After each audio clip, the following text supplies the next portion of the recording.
Hello everyone, CS Ishita Maheshwari here. Welcome back to my YouTube channel. आज हम discuss करने वाले हैं सेक्शन 3 फॉर्मेशन ऑफ कंपनी। ये टॉपिक एग्ज़ाम के लिए बहुत ही इंपॉर्टेंट है, स्पेशली एमसीक्यूज़ और थ्योरी दोनों के लिए। तो वीडियो को एंड तक ज़रूर देखिए फॉर कंप्लीट रिवीजन। सबसे पहले डिस्कस करते हैं section 3 formation of company. Section 3 बताता है कि कंपनी कैसे फॉर्म होती है और क्या बेसिक रिक्वायरमेंट होती है। कंपनी किसी भी लॉफुल पर्पस के लिए बन सकती है और उसके लिए मेमोरेंडम ऑफ एसोसिएशन यानी एमओए को सब्सक्राइब करना होता है और एक्ट के रजिस्ट्रेशन रिक्वायरमेंट्स को फॉलो करना होता है। Minimum number of member public company के लिए 7 और मोर पर्सन, प्राइवेट कंपनी के लिए 2 और मोर पर्सन, ओपीसी के केस में only 1 person.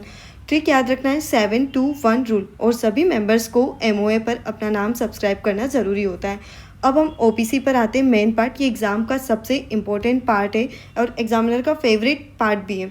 Nominee requirement. OPC में नॉमिनी होना कंपलसरी होता है। नॉमिनी का नाम एमओए में मेंशन होता है, उसका रिटर्न कंसेंट लेना ज़रूरी है और ये कंसेंट रजिस्ट्रार के पास फाइल होता है form number INC 3। Role of nominee. अगर सोल मेंबर की डेथ हो जाती है या वो इनकैपेबल हो जाता है तो नॉमिनी ऑटोमेटिकली कंपनी का मेंबर बन जाता है। इससे कंपनी की कंटिन्यूटी मेंटेन रहती है। Withdrawal of consent. नॉमिनी अपना कंसेंट विड्रॉ कर सकता है, इस केस में नया नॉमिनी अपॉइंट करना होता है। Change of nominee. मेंबर कभी भी नॉमिनी चेंज कर सकता है, कंपनी को आरओसी को इन्फॉर्म करना होता है फॉर्म नंबर INC 4 में। इम्पोर्टेंट क्लैरिफिकेशन, नॉमिनी चेंज को एमओए ऑल्ट्रेशन नहीं माना जाता है, इसलिए स्पेशल रिजोल्यूशन की कोई रिक्वायरमेंट नहीं है और एमओए ऑल्ट्रेशन प्रोसीजर फॉलो नहीं होता है। फिर उसके बाद आता है ओपीसी के कुछ रूल्स एंड रिस्ट्रिक्शंस। सिर्फ नेचुरल पर्सन ओपीसी बना सकता है। इंडियन सिटीजन, रेसिडेंट या एनआरआई अलाउड है। एक पर्सन सिर्फ एक ओपीसी बना सकता है। माइनर, मेंबर या नॉमिनी नहीं बन सकता है। फिर कुछ ओपीसी के रिस्ट्रिक्शंस है। ओपीसी एनबीएफसी एक्टिविटी नहीं कर सकती है, दूसरी कंपनीज में इन्वेस्टमेंट नहीं कर सकती है। अब conversion and relaxation rules. OPC को कभी भी पब्लिक या प्राइवेट कंपनी में कन्वर्ट किया जा सकता है। पहले कैपिटल और टर्नओवर की लिमिट्स थी, अब वो रिमूव हो चुकी है।